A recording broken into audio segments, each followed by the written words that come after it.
On today's episode, we talk about how virtuous Ethan Klein is for purging his Jordan Peterson interviews, why it's vaccinated people's fault that police officers are assaulting 5-year-olds, how Harriet Tubman needs to be censored, why the IRS is totally underfunded, and lastly, why Trump was actually playing 5D chess by not pardoning Assange or Snowden. This is Cringe Posts. Hey friends, and welcome to this episode of the Cringe Post podcast, the show where we look through those bad takes online and we take them down. We talk about why they are maybe making some assumptions that aren't fair, or what the premise that they get wrong is. And we, talk through that, have a laugh. And of course, we always start off by making fun of ourselves too, because we've all had bad, cringy posts. So we don't want to, throw bricks from glass houses, as it were. Before we get into the show, we would like to, encourage you to like, comment, and share that kind of stuff. It really helps us grow, and we are loving the growth that we've had, and we're trying to make some big steps in 2022. So any kind of interaction like that is super appreciated. And then also, as a reminder, on our website, cringeposts.com, we now have a companion if you are listening to the audio of this and you want to check back on those posts later for any kind of visual cues you may or may not have seen. That is available on the cringeposts.com website. So check that out if you are listening via audio. And of course, if you are watching the video on Odyssey or YouTube, you see those posts in the video. So that's the advantage of checking those channels out right now. Okay, so we're going to start with a self-cringe from our co-host Britt here. And this one's pretty recent. And Yes. It's gonna, if you listen to our last episode, you'll understand sort of where this is coming from. And on April 12th, 2019, Britt posts a meme that says, "Me after The Last Jedi. I'm never watching Star Wars again. A new Star Wars trailer comes out. Me." And then it's the picture of Michael Scott from The Office saying, "I'm ready to get hurt again." Yeah. Here's the thing. After the whatever I don't even remember what the name of it is because I don't care anymore. But after the third in the sequel trilogy, like I legit was like, I'm done with this. Like this was so bad. I can't deal with it. So it's not as much that it's like it's cringe that like the meme, because this is true, right? I was ready to get hurt again.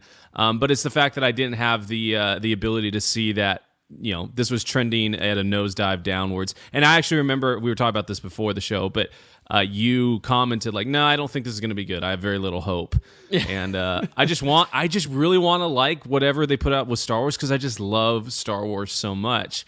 And they've done some good stuff, right? You've got The Mandalorian and then season 7 of the Clone Wars, which is great. But yeah, basically, everyone heard about our opinions of the Book of Boba Fett and stuff from last week. But they're not doing the best of job. And if I keep my expectations low, a quote from a movie you love, I'll never be disappointed. Oh no! Don't get the internet on me again. For all those who don't know, Donald's not the biggest fan of Spider-Man: No Way Home. So No way, not for me. But I think this is funny because. It's not the cringiest post in that, like, I think you're recognizing there, right, that you're gonna get hurt again. It's like it's almost like you have that, that awareness that, like, it's probably, I'm gonna get burned for this. So it's not that cringy, but it is pretty funny because it's very apropos. I think it's one of those things where, as every generation grows up, it feels like the old generations always criticize the things that come out of the new ones, like, oh, what these kids are watching. But I feel like this is happening at an accelerated rate almost, because I don't think when, my parents were my age, they were as cynical on things coming out like this quickly. I feel like it usually happens a couple decades later. But it's also that I think more than ever, things that we've grown up with have been either kept alive or brought back at a much faster rate because of, I think, just the ability to make more content, as making content either digitally or just like having the ability to have the internet for ideas and all that kind of, mass communication, as that has increased. not only has the ability to make things been faster, but the ability to transmit ideas and develop them and stuff. So I think that that's increased the rate at which we see series being kept alive or resurrected for us. And so there's more potential for things that we love to be reinterpreted in maybe not as great a way as we like. Yes, I totally agree with you.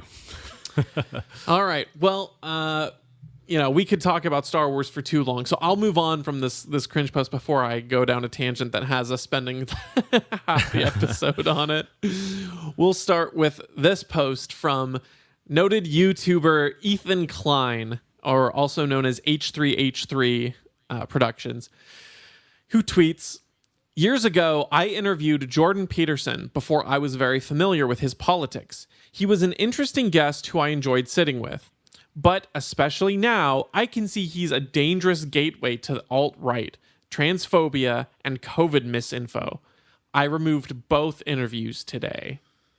Bum bum bum. What I think is so interesting about this is that I remember when Ethan interviewed Jordan Peterson on his show the first time. I think I probably watched both. It's been a long time, but I remember when that happened, and I remember thinking, oh, this is cool. I'm glad Jordan Peterson's getting more exposure.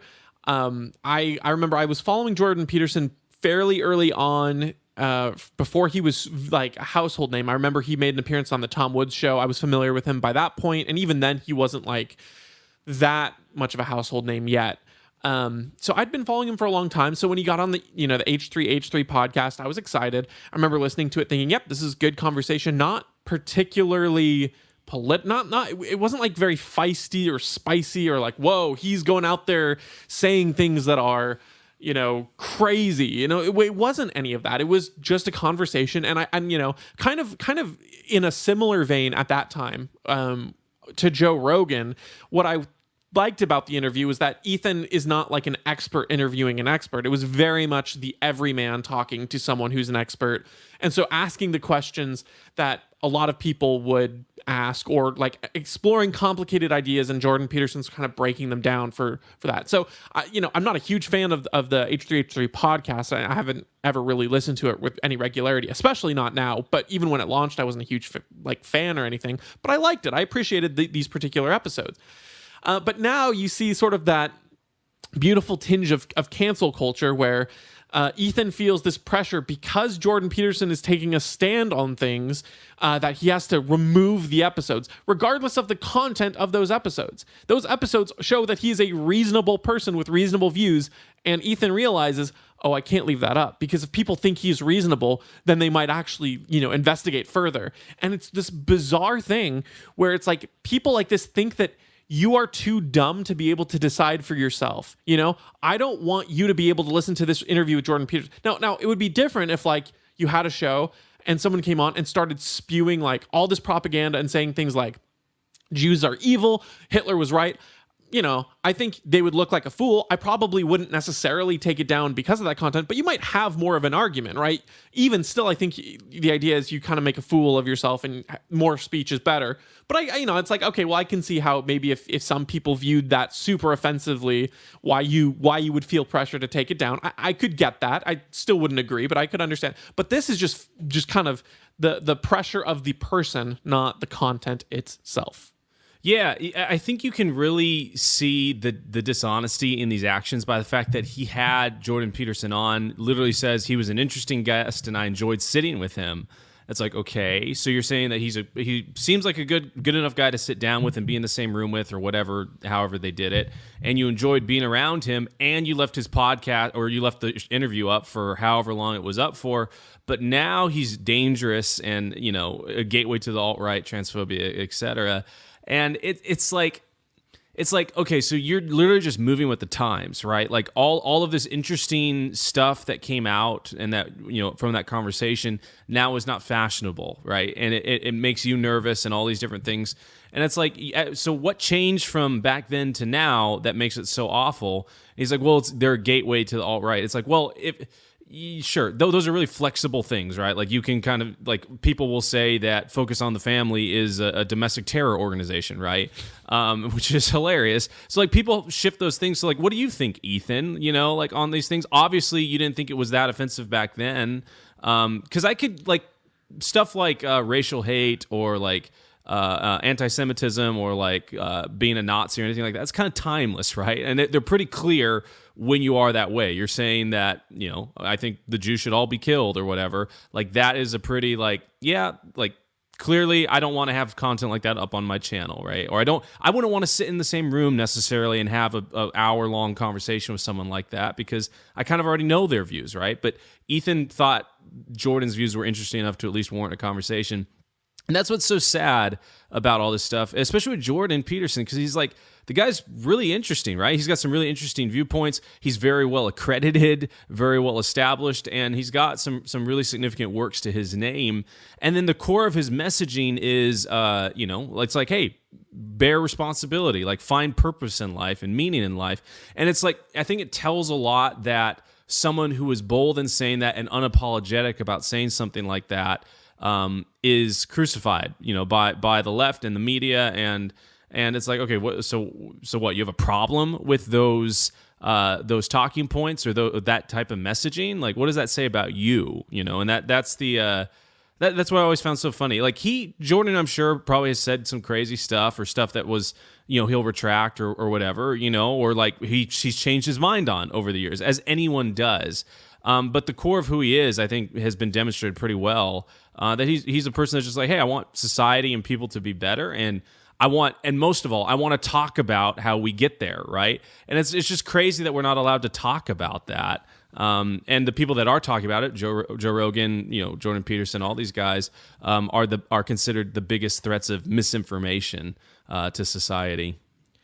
It's interesting that you bring up, you know, how who Jordan is and the content of his character, because the very funny thing that I've been seeing mostly come out of this in terms of people's responses to Ethan is pointing out all of like his previous things that he's done and clips from his podcast, his YouTube videos, and like showing them back to him like, oh, that's really rich coming from you. Now, and it's not to say, again, that people can't change or they can't evolve or adapt, but when you do such a major turn that it changes your fundamental core ideals, that comes off as a lot more pathetic cardboard cut out of a human than like Jordan Peterson. So you know, if Jordan Peterson changes his mind on something, there's usually, it's not like a super far cry. You know what I mean? It's not like he's saying,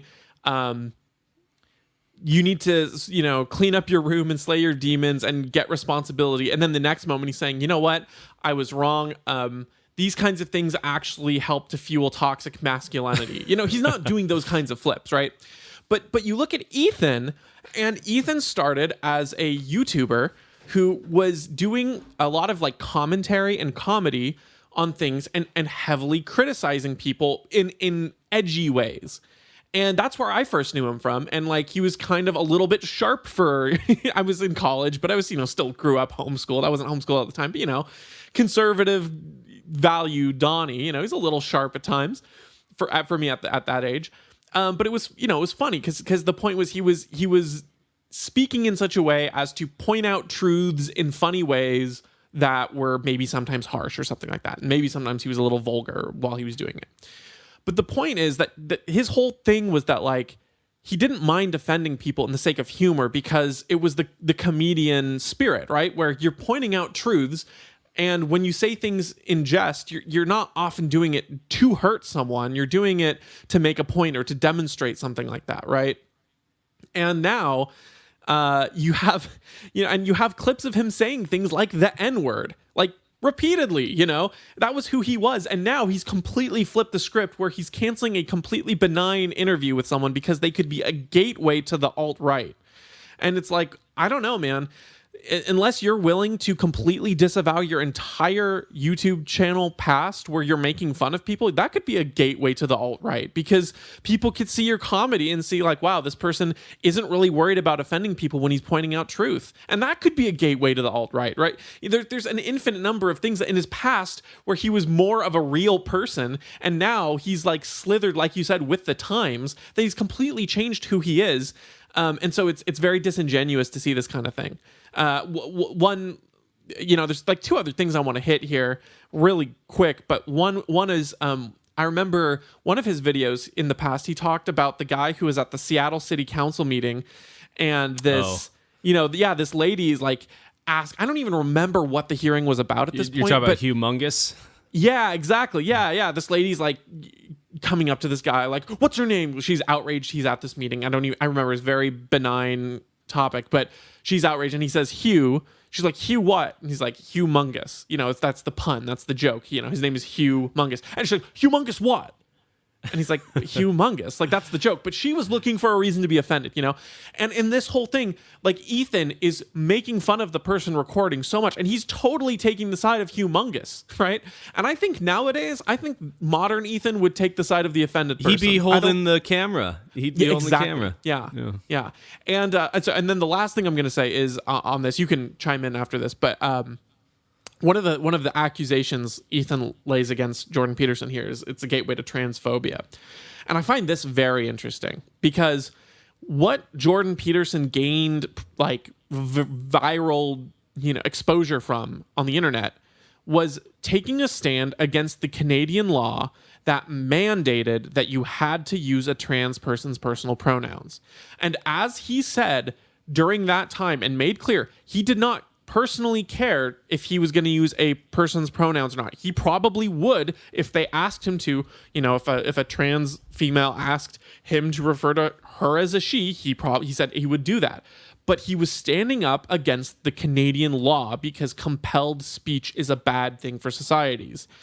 And that was what he gained prominence on. So that was his most controversial take at the time, and that was after that Ethan had him on the podcast.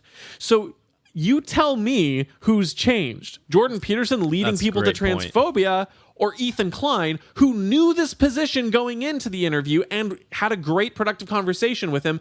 And you could say now maybe he's changed his mind or his views, but at the very least you have to recognize that you can't say it's a gateway to transphobia that you weren't aware of because you knew his position going into it. Yeah, I don't have any more on this, so that's a fantastic point, though, about the timeline. It's wild. I don't know.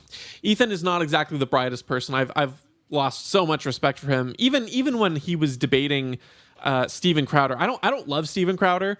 I think his humor is not my style, and I don't know. But they were supposed to have that debate, and then Ethan brought in some other guy named, I think, like Sam Cedar or something like that, to do the debate for him without telling Steven Crowder. Like, that is just so dishonest and slimy. Like, that is low, and it was kind of a crap show. But I was just like, Ethan, you're a terrible person. Okay, so the next cringe post we have is from a video that this conservative guy named Benny Johnson posts. And it's the video of the New York police officer, like, basically taking out a 5-year-old from a pizza place. And if you haven't seen the video, look it up. It's horrific. But this is not the cringe post. So Benny tweets, evil, Gestapo, KGB, New York Police Department attacking a 5-year-old eating pizza. Take off your badge, oath breakers. New York City is a failed state. And there's a reply that says, just get vaccinated. That's all it takes to end this. Okay. For the record, this was tweeted in December of 2021. If you have lived from March of 2020 until December of 2021, and first of all, if you still believe that just getting vaccinated would end all this, you are either the most willfully ignorant person or the worst at reading data I have ever encountered. Because when have we ever complied with the authoritarian demands and gotten any freedoms back? It's been nearly 2 years of this nonsense. And like where I live, I still have to wear a stupid grocery store into the mask. Or I have to wear a grocery store into the mask. Wow. I have to wear a mask into the grocery store, regardless of vaccination status. Even after it's been proven that like people, like these masks do nothing unless you're wearing an N95, in which it slightly mitigates the risk. It's crazy. And then as if, even if that's what it took, everyone just getting vaccinated, that justifies this police officer physically assaulting a 5-year-old eating pizza is like, how much more bootlicking can you get to the state? That is wild to me. Yeah, I was, when I saw this one, I was like, man, this person must have like time traveled, from like January of 2021 to now, because it's like we've got, almost, I think it's like almost 70% of the population has had at least one dose of the vaccine, and most of them are fully vaccinated. And then on top of that, right, we've got all the people that have gotten COVID, right? So they were talking about like, hey, if you get somewhere upwards of 70% of people with some sort of immunity, like pandemic is over, right? And it's like, okay, one, obviously these vaccines don't work. How is it possible that we've got, in at the height of the pandemic in 2020 with no one vaccinated, today with 70% of the population vaccinated, we've got more people, like way more people getting sick with COVID than we did that back then. There's no, if you're saying that these vaccines are safe and effective, it's like, well, they're definitely not effective, right? And then if you compare the data on the VAERS, right, and I know VAERS is not super accurate or anything like that, but comparative to other vaccines that are out there, it's like, well, I don't think this is necessarily very safe either.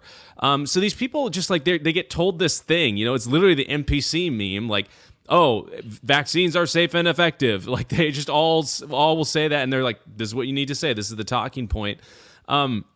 This also reminds me, you kind of hit on it earlier, like people talk about COVID and they mistake the effects of the pandemic, or they mistake government action as a result of the pandemic, right? So they're like, well, like, man, like all these supply chain issues and stuff, like COVID's just been it's wrecked it all, like how could you say that COVID's fake when you see the supply chains and stuff? It's like, no, like there's a difference between COVID and the government's response to COVID, and the government's response to COVID has been a disaster. Like history books, if they're honest, right, and we haven't all gotten a chip in our brains that make us, live in the pod or whatever, if we're all able to actually think and they're actual real historians doing stuff, are going to look back on this and be like, holy cow, like people were literally, they were duped into this, and this was one of the biggest self-inflicted wounds of modern history. Like it's just crazy what we've done.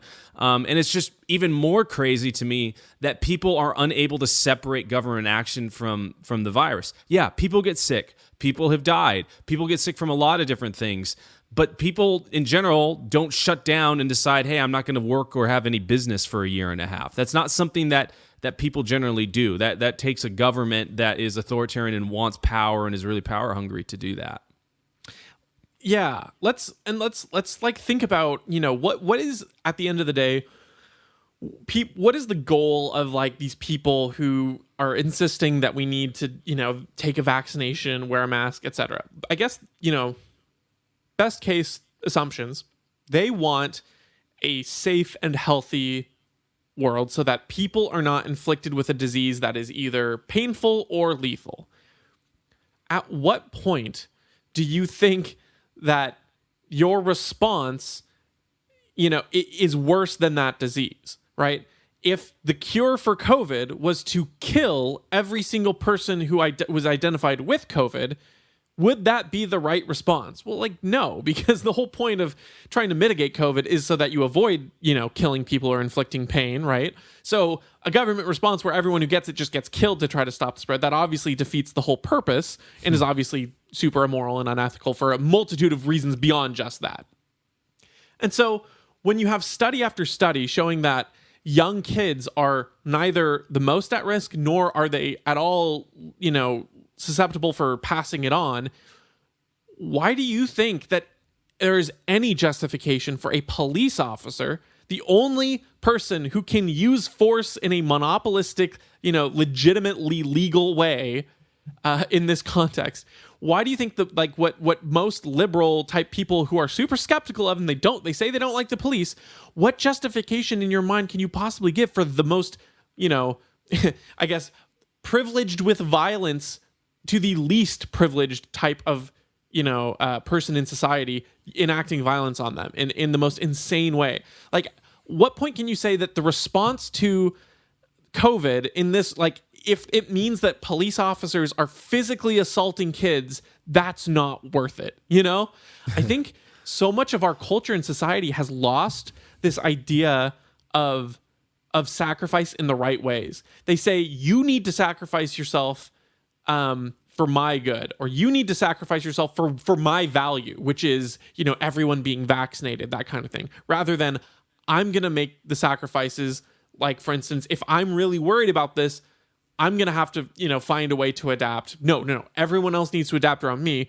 And to me, it's like, no. We need to be like the ones who are like, look, if the disease puts me more at risk than, than kids or whatever, then I'm going to do the things. I'm going to take that risk to provide for kids. I'm not going to justify a society where cops are freaking violently pushing around children because we're so scared of this disease. That is a disgusting response from anyone, let alone people who claim to be the sort of empaths of our society.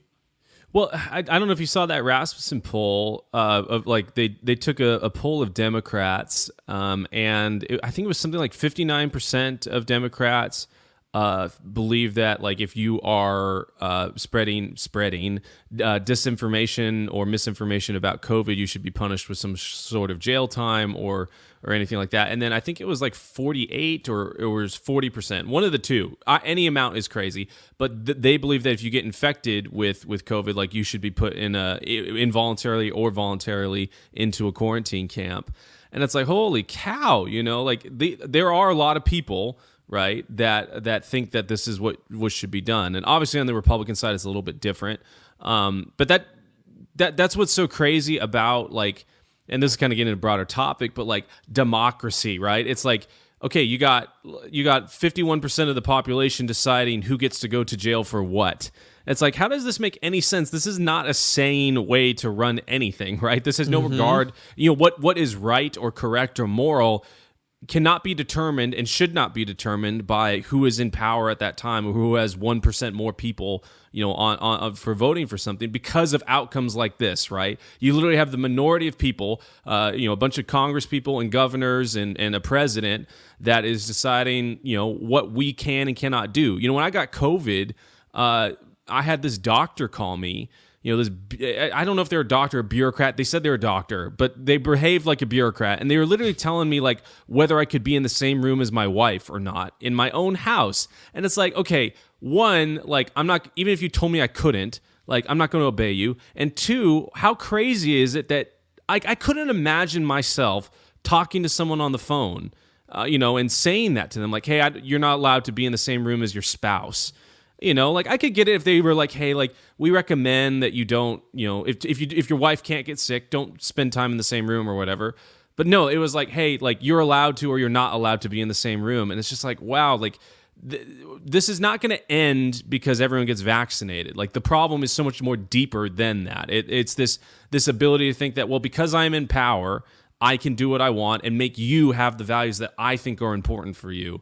And getting all the way back to the point, it's like, it's not going to end when we're all vaccinated. It only ends once we assert our right to, individuality and personal responsibility. Absolutely right. I think the mass hysteria of, this sort of democratic idea you bring up was kind of mirrored on the Republican side of brain rot during the 9/11 era, where it's like you speak out against wanting to blow up a hospital in the Middle East and you're not American anymore, So it's that was the not a COVID regime of that day. Exactly. Yeah. It's not a right versus left thing, really. It's an authoritarian versus freedom thing.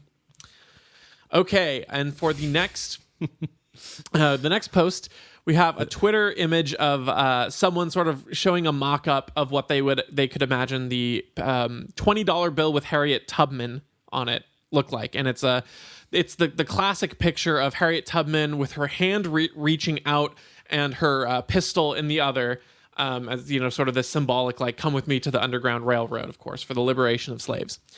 And someone posted this as as a like, hey, this is kind of a mock-up of what I think a $20 bill could look like with that, and it's a great image. This guy replies, I don't know, this one is too Second Amendment-y. Any chance we can change out the flintlock for a lantern lighting the path to freedom?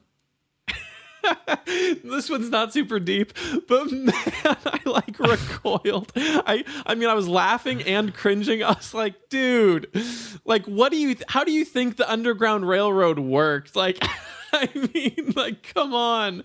You're literally taking like the most, desperate, path that so many people took in their lives to try to go to the North for freedom. And you're like, I don't know, that kind of makes me uncomfortable. Do you think we could maybe change it out for a lantern? I'm like, dude, what is wrong with you? Yeah, I mean, obviously we're not going to reveal this person's name, but like, I know, you can tell the same thing. You can tell that they are a public servant. Yeah, yeah. So I think I can say this. They're probably a librarian. Yeah. It's like, this reminds me too of like stuff with like, I heard a buddy of mine saying something about the $2 bill. He's like, I'm thankful that it's not in circulation anymore because it has Thomas Jefferson on it. And I think he's one of the most evil people in all history. And this guy is kind of like a self-described abolitionist, right? And it's like, and he does a lot of good work. He's a really good dude, but it's like he's not very literate in history. And it's like, dude, like, you realize that Thomas Jefferson, the only reason, right, that the United States was poised and able to get rid of slavery was because of Thomas Jefferson. Also, Thomas Jefferson was the first lawyer in America that represented runaway slaves for their freedom, right? And he kind of gets like marred in this, like, well, he had relationship with his slaves and he owned slaves and stuff. It's like, dude, like, everyone did, and chances are you probably would have too back then, right? Especially given that you've got all these popular opinions and everything. Right. And it's just this weird, like these folks, like, and it must be part of like that postmodern deconstructionist sickness that they all get. Like, they have to go back and like totally just like history has to be molded to how they currently think and all these things. They can't accept the good and the bad and realize that, like, yeah, like, people aren't all good and people aren't all bad. That's not how the world works. Like, we talked about the Solzhenitsyn quote, the line of good and evil cuts through the heart of every single person out there.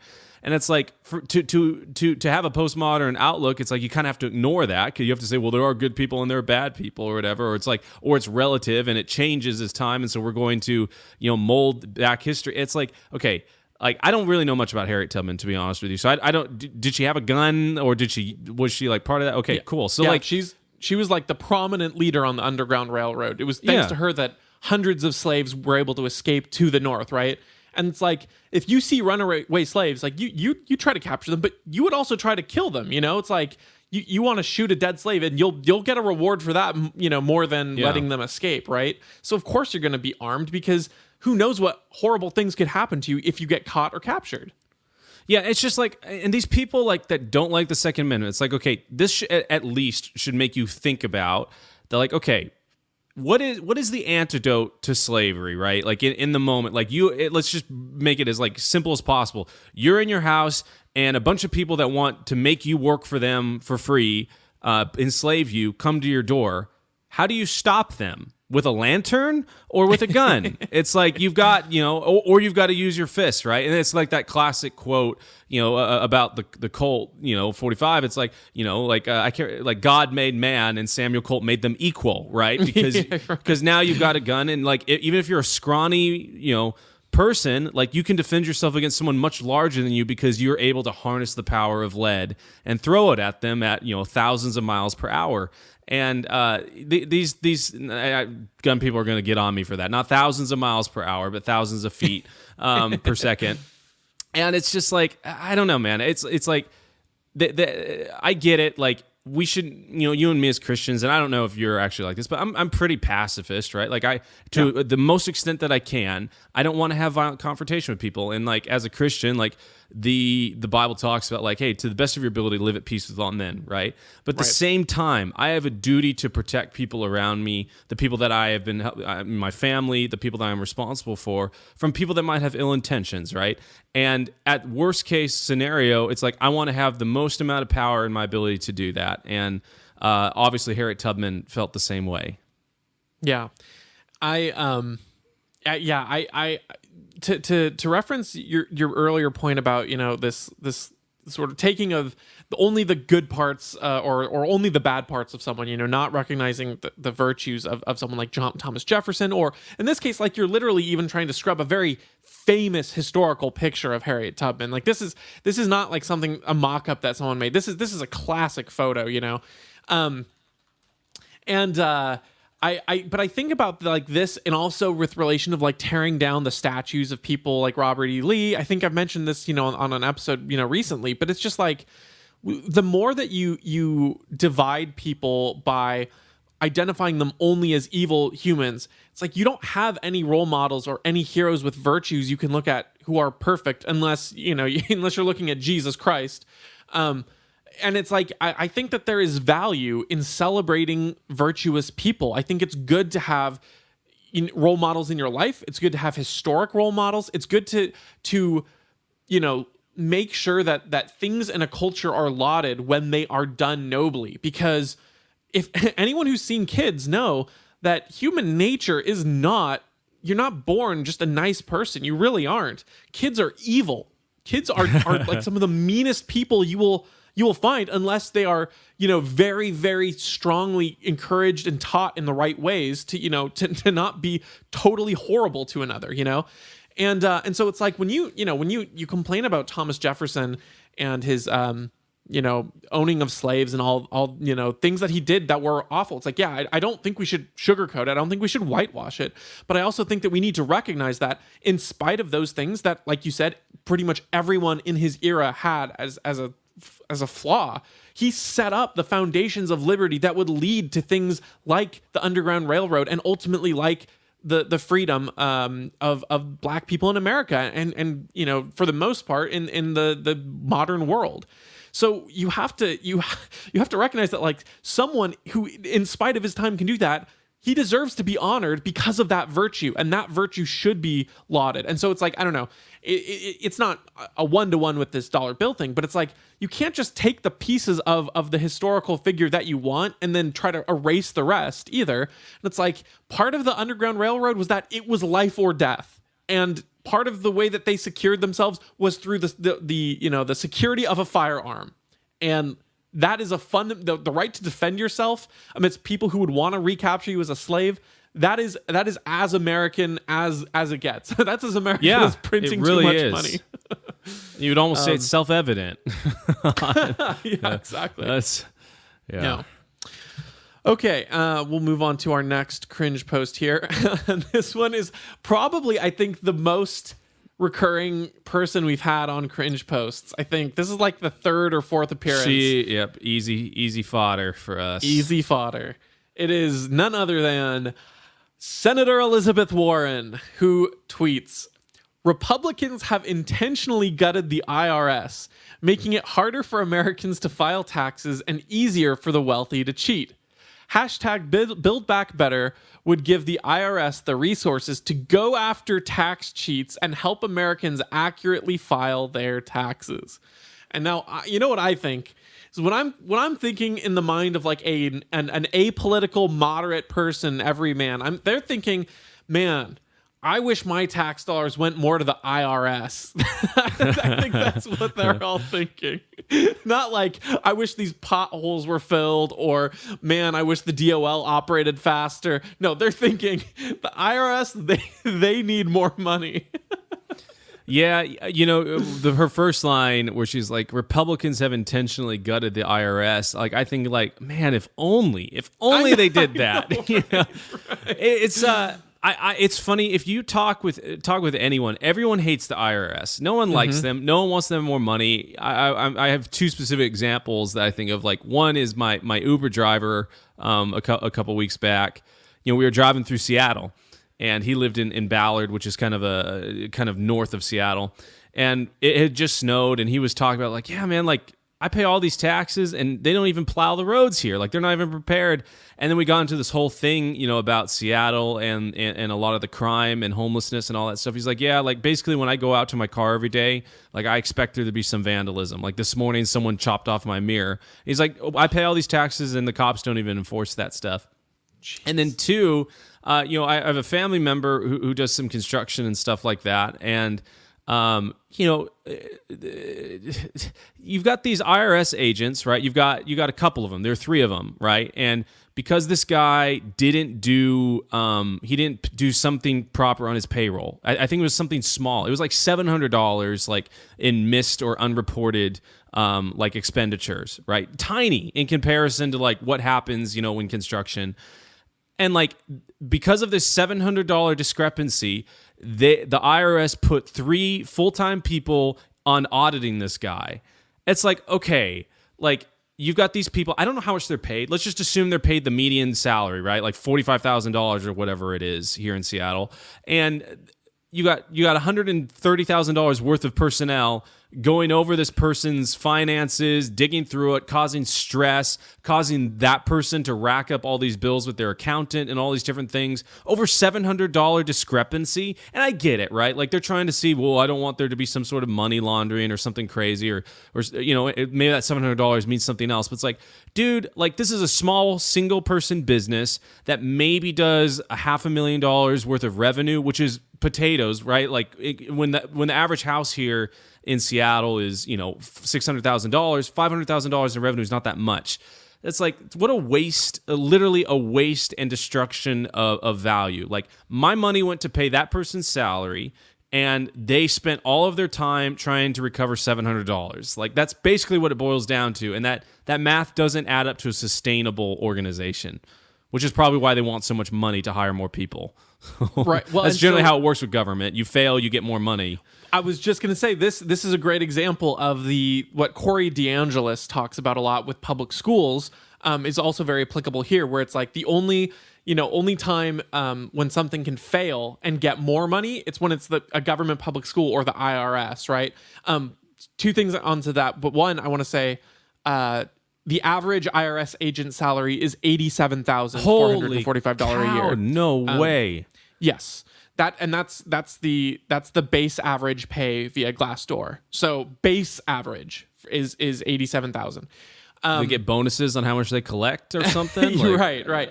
But then the other thing is, you know, she's talking about, and this is really interesting to me. So the post from Elizabeth Warren. Well, actually, hold on. Before I move on to this, one thing I want to say to your point.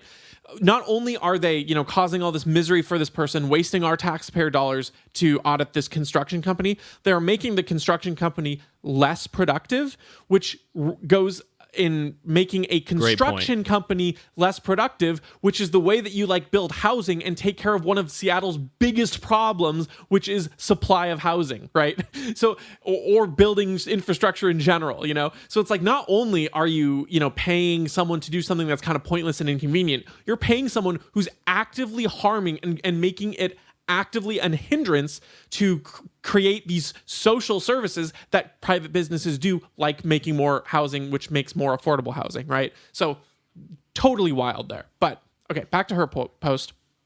She says, Republicans have intentionally gutted the IRS, making it harder for Americans to file taxes and easier for the wealthy to cheat. And I kind of was interested in like why she was saying it in this, because you can kind of always make the claim that government needs more money, but there's usually some kind of crisis that they try to reference.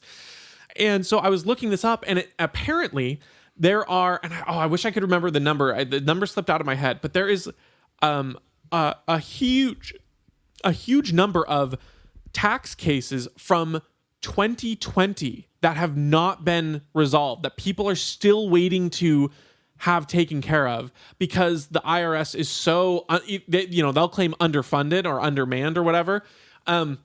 But so there's this huge backlog of cases. And so what this leads me to think is a few things. One, that Corey DeAngelis quote, the only time that an institution can be doing a bad job and failing and then get more money is when it's a public school, or in this case, a government institution, where the IRS is like, it's like, imagine if H&R Block, was doing your taxes for you, and you submitted them in, for 2020 taxes, and there was like, they had like 100,000 customers that didn't have their 2020 taxes resolved, by the start of 2022. People would be like, oh, H&R Block's terrible, I'm not going to go there, right? Like, they're not going to take care of my taxes, and they'd have to adapt. But this is the case where no, she's saying we need more people so that we can meet this need. It's like, okay, it's a little bit backwards, but two, they're saying the Build Back Better would give the IRS the resources to go after tax cheats and help Americans accurately file their taxes. And you look at what the provision she was wanting was and what the money went for, and it literally was for adding IRS agents that would do things like auditing, not hiring more agents that would do the actual processing of these people's taxes and stuff. So the area in which they're behind literally is not affected by the hirings and the increased bill funding that this would have provided. It's literally so that they can crack down on more people and try to send more people out to, small construction companies of one-man businesses. That's what the funding would have gone towards, not actually alleviating the need that she's trying to make the appeal to for the everyman. I just, dude, people like Liz Warren and Bernie Sanders and all these folks that are so effing rich, right? Like Liz Warren is so rich, Bernie Sanders is so rich, and then having this smug elitist view of we need to hire more IRS agents so I can get more money from the normal person. It's just it's so, I don't know, because these are not stupid people, right? Like maybe Bernie Sanders is. He's not really had anything of value ever. But, Elizabeth Warren was a professor at Harvard. She's not an idiot. She's a pretty smart person. And she actually, in the early days, used to have some cool views, not necessarily right or correct, but some insights into two-parent households and stuff like that. So it's when she says something like this, the only way I can think she views all of us is we're too stupid. It's all I care about is being able to file my taxes easier each year. If we set aside even the actual proposals in the Build Back Better plan, it's she's well, if I want to get however much money it is, I see here it's 7,000 IRS agents at $87,000 a year. It's well, I can convince Americans to give me billions of dollars just by saying it's going to be easier to file taxes because filing taxes is such a hell of a thing because we've made the tax code so complicated. It's well, how about this? How about you just do away with it, right? Let me have my money, you have your money, and I'll put my money where I want to put it, and everyone else will put their money where they want to put it, and then we'll get things that we want. Why is that so crazy? That's how everything that's good in life works, right? No one ever wants to, if I said, hey, you have a choice between a Starbucks bathroom and a public parks bathroom, which one do you want to go into? It's I'll choose the Starbucks bathroom every single time because if I go into, I'm going to be traumatized by the public bathroom because government at its core, it does not have the right incentives to do anything correctly. And so what makes you think they're going to spend your money correctly, right? It's just not going to happen. Yeah, to that point, I think about any time there's a public area that's not no one person or no one group is directly responsible for, and you think about how quickly that deteriorates versus other things. I think about in university, one of our buildings had this basement that got renovated, and my first year was kind of under construction. I think by my second or third year, I don't remember, one of those two, it was nice. It had new floors in it. It had an accessible kitchen that you could go into. And it had this lounge area with a sofa and a TV and what's that game called where you slide sort of the heavy with the sand and stuff on it. Yeah. I can't think of what that's called off the top of my head, but I had one of those boards there. And so it's brand new coming into the school year. You go down there this is nice. This is a public area to access. By the end of I can't remember if it was the end of the first semester, the side arms on the sofa were broken off because people would sit on them, which when they weren't designed to be sat on.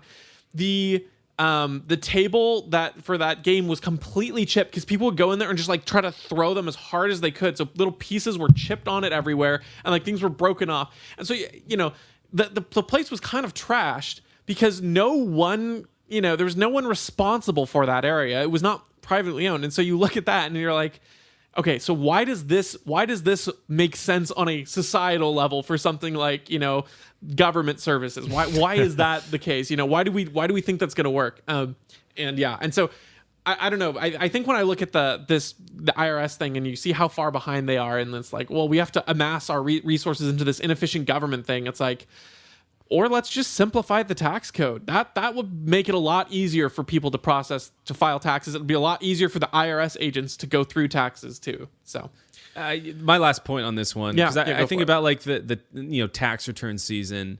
It's like what other entity can go collect more money and get an interest-free loan from you? It's like there's no entity out there that would, but for some reason, right? We've all been ingrained in our brains that it's like, okay, well, if I overpay in taxes, like it's okay. I don't need to be paid interest on the money that I overpaid, and people are actually excited when they get a return. I view it as a bad thing when I get a return because it means that I paid way too much, in taxes, and they got a bunch of my money for free for however long it was, and it's just like, it's just a. And I bet a lot of the reason, right, is because they're just so bad at processing and all these different things. It's like we should demand that if we overpay in any quarter or whatever, it's like you give it back. So let's simplify it, right? Flat tax or no taxes we would like. Anyways, we can move on. Sorry. Yeah. No, you're absolutely right. Absolutely right. Okay, our last post for today is actually going to be a video clip. And I think this was around December when it came out, and I had not seen this until like a week or two ago, and I was blown away. This is an interview, former President Donald Trump being interviewed by Candace Owens. Now, I'm not a huge Candace Owens fan. I've actually seen her speak in person. I was not a fan then either. She's to me, she's not very, I don't know. She doesn't seem like the kind of person who I view as like, oh, you're a principled ally on these things. That being said, she, in this part of the interview, presses him, I think, very well well, she doesn't follow up, at least from this clip that I've seen, but she asks him, at least in a meaningful way, about why he did not pardon Julian Assange and Edward Snowden. So we'll listen to that video here, and we'll talk about it afterward.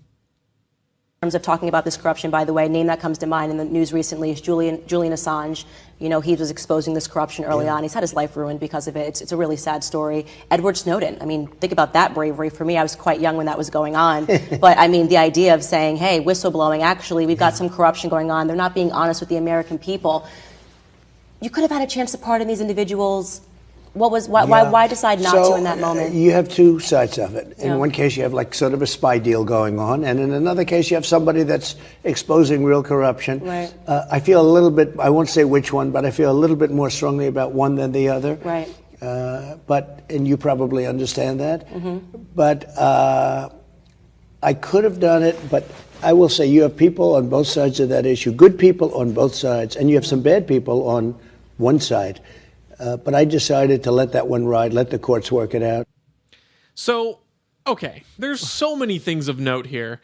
The first is when he says, I feel more strongly about one than the other. Very, very obvious that he feels more strongly about Assange should be punished than Snowden. I'm fairly certain, that's what he means. And it's because Assange revealed so much more specific information about government corruption and intervention. Now, I wouldn't rank the two in terms of like, one more noble than the other. They both revealed devastating things about the US, and Snowden, of course, was the whole existence of the NSA and the fact that James Clapper lied before Congress about there being this domestic spying program. But what's insane, what is absolutely insane, is you see how actually weak, how compromised, and how pathetic Donald Trump really is. All of these people who just loved their hero king, Donald Trump, they practically worshipped his name because he was going to stand up to the Washington elite. He was the one who cared about the everyman, the American people. He said, well, there were good people on both sides of the argument, and there were some bad people on one of the sides. Yeah, I'll tell you where the bad people were, Trump. It was not on the side that was advocating for whistleblowing, the U.S., doing horrible military operations abroad, or the military, or the domestic, spying apparatus, literally setting its sights on the American people. That's not where the bad people were in this, situation, Mr. President. I mean, I genuinely, when I heard that, could not believe how lily-livered he was when it comes to standing up to any kind of people. Oh, well, they're both people. Well, make up your own mind then. Maybe don't trust the people who've been in DC for years and who lied about the existence of these things in the first place. Yeah, my favorite response to folks that don't like Assange or Snowden, and I have a friend who used to be part of the intelligence apparatus, and he's like, well, those guys did expose corruption, but there's kind of like a loyalty you need to have. And I'm like, dude, like these were the people that were telling us that if you have nothing to hide, you have nothing to fear. So what about them, right? If they have nothing to hide, there's nothing to fear. What really struck me, I haven't watched this one until just now, is when his good people on both sides, but all the bad people on one side, it's like, dude, you're admitting that you knew what the right decision was. Like you're admitting that you knew you should pardon them, that all of the awful and bad people thought you shouldn't, and you still didn't do it. And he doesn't give a good reason for it. And so I guess we're left with the only choice to be like, well, I guess you were spineless then, right? You were too scared to do the right thing. And it's like, that's what sucks about Trump, in so many ways, is like he's got the personality and the, like, he kind of puts the vibe out there that like, oh, he's going to, he's the anti-hero, right? Like, he does all this stuff. He messes around with women and he's kind of crass and stuff, but at least he's dangerous. And when it comes down to it, he's going to do the right thing. Because he's dangerous, he can actually do the right thing. It's like, no, he doesn't do the right thing. He's not very smart. And you have all the moral, scruples that come with it as well. It's like, this is just a bad person, It's like, the only part that I liked about him was that he was kind of like a puncher, and it's like, apparently you're not, you knew it was right and you still chose not to do it. And your only reason that you can realistically give is that you were just weak and too scared. Think about any of the sort of bold actions or bold, policy moves that he wanted to make. He criticized, the Iraq war as the worst foreign policy decision in the last 2 decades of the US, right? He criticized that so strongly. And it's like, wow, where did that Trump go? Because like, I don't know. It seems like a lot of your friends were on the side that was for the Iraq war too, Sounds like to me that you would say that there were good people on both sides of that. And then you realize, oh, wait a minute. He actually doesn't think those things that he's talked so boldly about. He only talks a good game.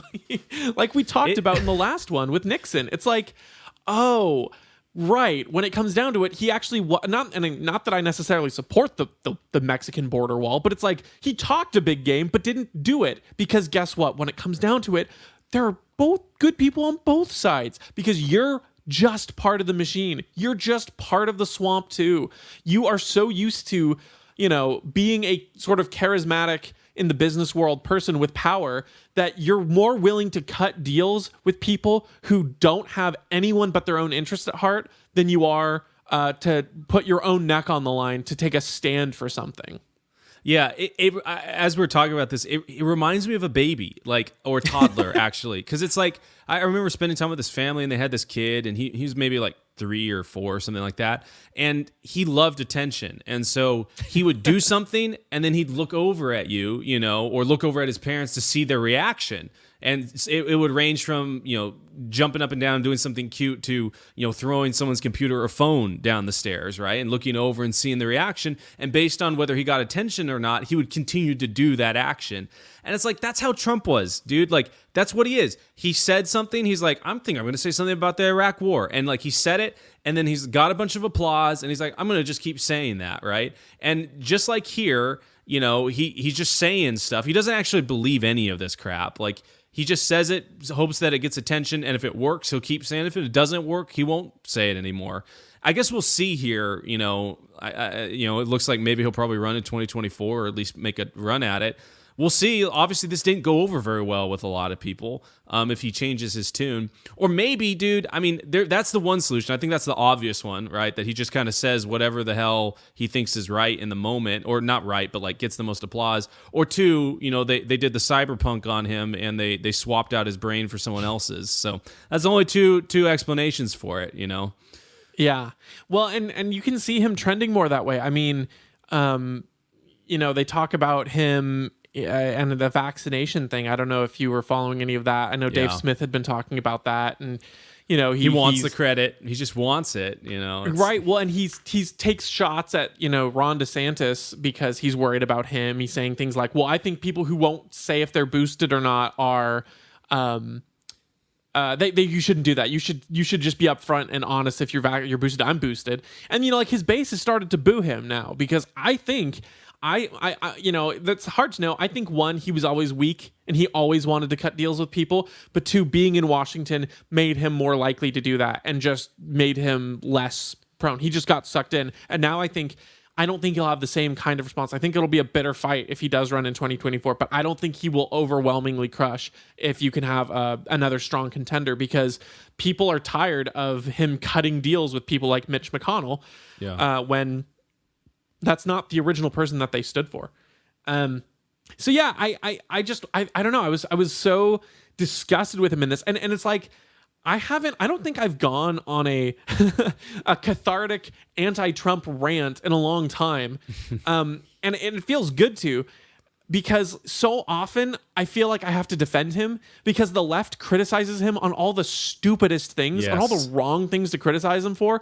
And I'm like looking around like, how come this was not blown up on social media? Like, which Twitter is, I can't remember. I think it's like 80% left-leaning people or something like that. It is or 65% overwhelmingly left-leaning site. I should have seen this clip blown up. I should have seen people yelling F Trump from the rafters because of this clip. Instead, I'm seeing these people who are so bent on criticizing him for things that happened like 3 years ago that were completely meaningless, like leaving the Paris Accord, stuff like that. It's like, dude, like, let's actually criticize him where he sucks, because he sucks in a major way right here, and he's giving you fodder. What I guess what is kind of nice about him is, like, if you do criticize him really loud, he probably would do something different, you know? Like, he's not an ideologue. He's pure, you know, as Boba Fett said, I trust him to act in his own interest, you know? So it's like, yeah, man, like, criticize the guy and make it loud. And it should, I think the biggest telling thing about like the deep state and the military industrial complex is that the only time they ever liked him was when he launched missiles into Syria. That was the only time they ever liked him and thought he was so presidential. It's like, okay, making war and killing people makes him presidential and earns their trust back. And that's what sucks. You know, I'm sure that, like, I bet if he had gotten another term, I don't think he would have kept his track record of not starting any new wars. I bet we would have gotten into something, much less ended something. Like we would be doing. We'd be in the same position now with Russia as we are with Biden. So yeah. Ultimately, the machine. The machine never changes. It just no matter what's Tom Woods' law. You know, no matter who you vote for, you always end up with John McCain. John McCain, yeah. It's such a good line. All right, well, thank you for tuning into this week's episode. We really appreciate it. Remember, if you're having a good time, be sure to like, share, leave a review, all that good stuff. We really appreciate it. Really goes a long way to help our numbers. And we will see you on the next episode, so take care.